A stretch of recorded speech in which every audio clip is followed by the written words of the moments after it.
शिक्षण में रहने, खाने, पीने, यात्रा, व्यय टोटल भारत सरकार के द्वारा दी जाएगी। और जब हमारे ऐसे युवा प्रशिक्षित हो जाएंगे तो आने वाले दिनों में ऐसे प्रशिक्षित युवाओं के लिए हो सकता है कि हो सकता नहीं, निश्चित रूप से भारत सरकार किसी न किसी योजना के तहत उनको किसी न किसी सेवा में भी उसको लगाने का प्रयास करेगी। तो इसलिए आगे उज्जवल होने की संभावना है। दूसरी बात कि हमारे अपने देश के लिए अपना समर्पण का जो भाव रखते हैं वो भी इसमें निहित है कि ऐसे वॉरियर्स बन के हम अपनी देश सेवा के लिए अपने आप को तैयार कर लिए हैं। तो ये बहुत बड़ी बात है सामाजिक परिवेश में भी और राष्ट्रीय परिवेश में भी। ये बहुत मायने देता है ऐसे व्यक्ति के व्यक्तित्व में निखार लाने के लिए, उसके व्यक्तित्व को पूंजी प्रदान करने के लिए कि उनका व्यक्तित्व सामान्य लोगों के व्यक्तित्व से अलग व्यक्तित्व है। ये राष्ट्र के लिए अमूल्य पर्सनैलिटी है। इस तरह से उनके व्यक्तित्व में भी निखार आता है।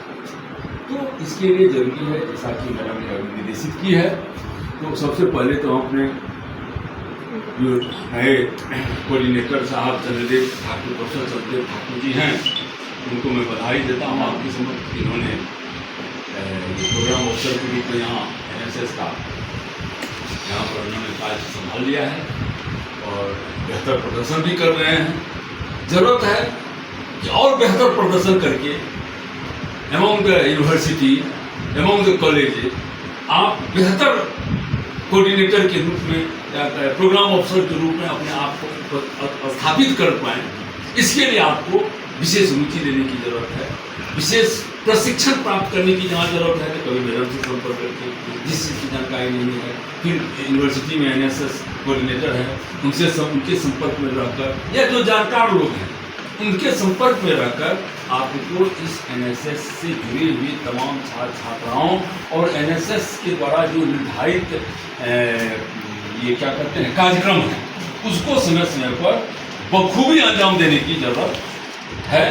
तो जब आप उसमें अपने आप को पूरी तरह ढाल लेंगे, पूरी तरह आप में समर्पण का भाव जागृत होगा, तभी आप इस चीज़ को सफलतापूर्वक अंजाम तक पहुंचा सकते हैं।